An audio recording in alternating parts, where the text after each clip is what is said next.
Hi. So I'm not sure if I've mentioned this before, and I'm far too lazy to go back through my videos and check, but I play a lot of video games. So I've been playing video games since I was a little girl, and I've always been interested in writing reviews for video games. The only problem with that is that if you ever read video game reviews, they're always super long and they need to be impartial, and so I'm always biased and it's a huge thing. It always just seemed like a lot of work. So I did what I do best, which is to go out of my way to make something that's simplified, but it ends up just being weirdly complicated, but in a different way. It's also biased, and if you don't like that, then you can leave. Sorry. So here's how this is gonna work. Instead of writing an essay on every single video game, instead I've come up with a series of different factors that will be individually rated. These rating systems will fall into 3 groups: rank 1, rank 2, and rank 3. Rank 1 includes ratings that apply to all games and that I personally believe should be included in every single game in order for it to be considered a good game. Rank 1 factors include gameplay, playtime, graphics, and story/setting. The gameplay rating basically reflects on how fun this is to play. Would this have been better off as a book or a movie? Are the controls trash? Stuff like that. Playtime reflects whether I believe that the amount of time that you play the game is worth the amount of money that you spent on it. Important thing to note here, that if the game is free, this will always be a 10 out of 10 rating because you didn't pay anything for it, so therefore it's always worth the money. Graphics, again, pretty self-explanatory. A nice art style and high FPS will get a good rating, whereas a bad art style or low FPS will get a bad rating. Story/setting. What's the plot like? Is it cool? Is it interesting? Do I enjoy learning about this universe? Does it have more depth than Pong? Remember how I said that this was going to be super biased? That's rank 2. Rank 2 are ratings that I guess don't need to be in every game, but I personally like seeing them in games.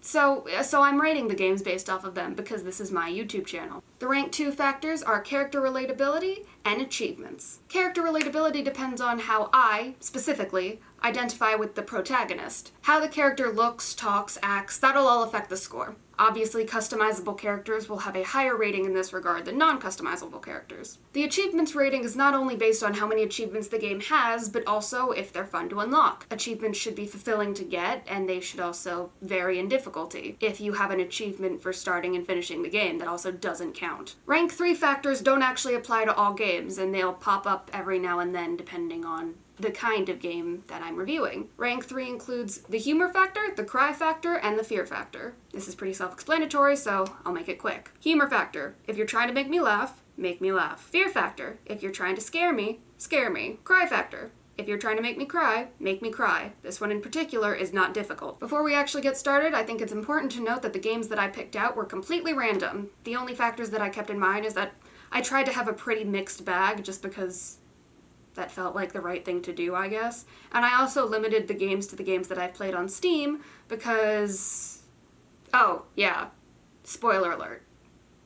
If you see a game and you want to play it and you haven't yet, you might want to pause because I will be talking about the game.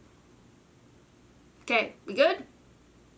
Awesome, let's go. Swords and Souls, never seen. The character customization is a nice little addition. The gameplay's fun. If I'm completely honest, nothing's really groundbreaking, but it's a fun game to play nonetheless, and especially the building up factor I really enjoy because I feel like I'm getting stuff done. So this is very much my kind of game. Bendy and the Ink Machine. Bendy and the Ink Machine has really extensive lore. Any of you who've played the game know that it's famous for this. That being said, the gameplay isn't very good. The puzzles were simple, the bosses were simple. Nothing was ever super difficult. And sure, I got scared when things jumped out at me, but part of the reason why horror games, as opposed to horror movies, are so good is it's not just about the jump scares. Ideally, I like to feel like in a horror game I could go through the entire thing without being scared if I was good at it, but obviously you fail and you mess up and then the scare becomes your fault. Problem with Bendy and the Ink Machine is that when it's so easy that you never, face any sort of defeat, the only scares you get are from the cutscenes. So it's basically not a horror game anymore. It's just a game that has scary cutscenes. I don't know. Overall, lore was very interesting, gameplay wasn't good. I think that this would have made a better comic. Doki Doki Literature Club.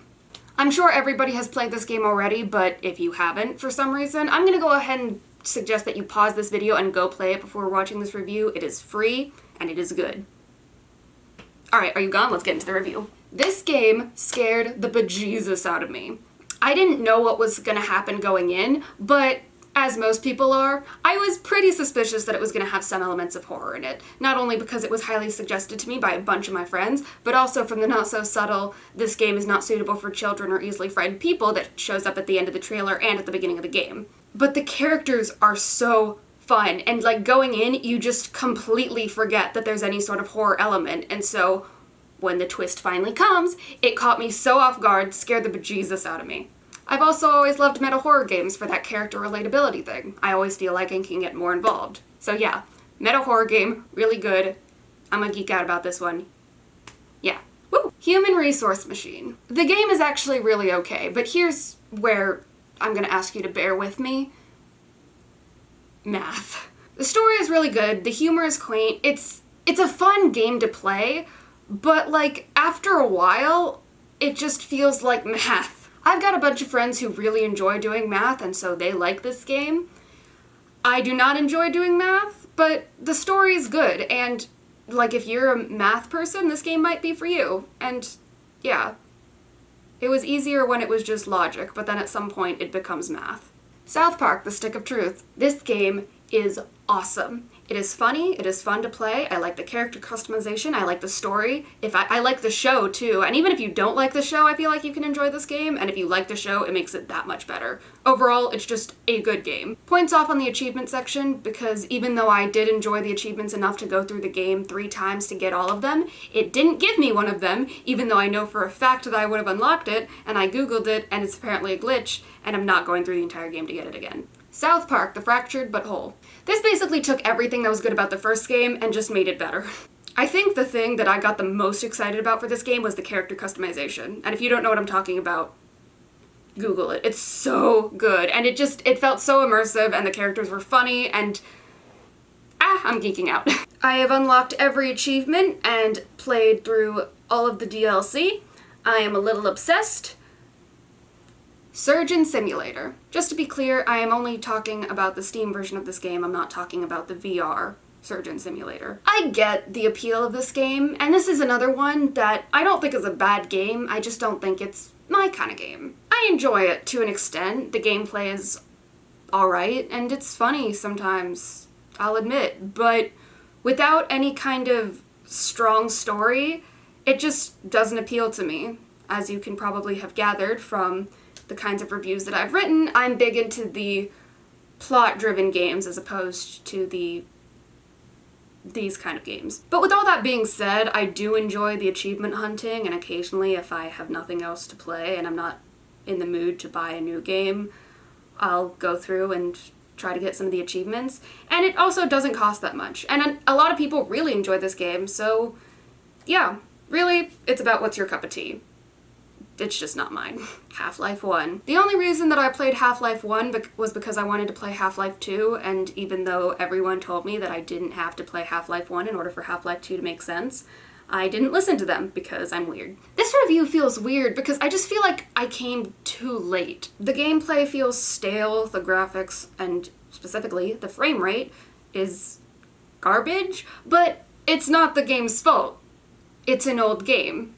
It came out before I was born. All in all, I know that this game was huge when it came out, and I'm not talking bad about this game, I'm really not.